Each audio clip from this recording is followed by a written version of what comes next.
ഇന്ന് നമുക്ക് ഉണക്കച്ചെമ്മീൻ കൊണ്ട് ഒരു ചമ്മന്തി ഉണ്ടാക്കാം. ആദ്യം തന്നെ ചെറിയുള്ളിയും ഉണക്കച്ചെമ്മീനും നന്നായിട്ട് മൊരിച്ചെടുക്കുക. ഞാൻ കൈകൊണ്ട് ഇളക്കിയിട്ട് എൻ്റെ കൈമ മുള്ളു കുത്തിയിട്ടാ. അപ്പം എല്ലാവരും സ്പാച്ചിലുകൊണ്ട് ഇളക്കുക. അതിനുശേഷം ഉള്ളി നന്നായിട്ട് തൊലിയൊക്കെ കളഞ്ഞ് ക്ലീൻ ചെയ്ത് കഴുകിയെടുക്കുക.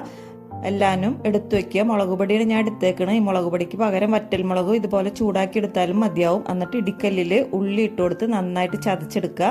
നന്നായിട്ട് പേസ്റ്റ് പോലെ ചതക്കരുത് കേട്ടോ. അതൊന്ന് കടിക്കാൻ നമുക്ക് കിട്ടണം. ആ പരുവത്തിലാക്കിയെടുക്കുക. അതുപോലെ തന്നെ ഉണക്കച്ചെമ്മീനും ഇതുപോലെ ചെറുതായിട്ട് ഒന്ന് ചതച്ചു കൊടുക്കുക. അതിൻ്റെ പരിപ്പ് നമുക്ക് കടിക്കാൻ കിട്ടണം. അപ്പോഴാണ് ചമ്മന്തിക്ക് നല്ല ക്രിസ്പി ആയിട്ട് ഇരിക്കുള്ളൂ.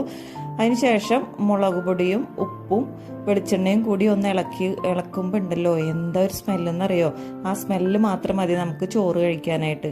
അപ്പോൾ ഇത് മാത്രം കൂട്ടി നമുക്ക് ഇഷ്ടം പോലെ ചോറ് കഴിക്കാൻ പറ്റും. ചോറ് കഴിക്കുന്നവർക്ക് കിട്ടാം. അപ്പോൾ എല്ലാവരും എൻ്റെ വീഡിയോ കാണുമ്പോൾ സബ്സ്ക്രൈബ് ചെയ്യാനും ലൈക്ക് ചെയ്യാനും ഷെയർ ചെയ്യാനും മറക്കരുത്.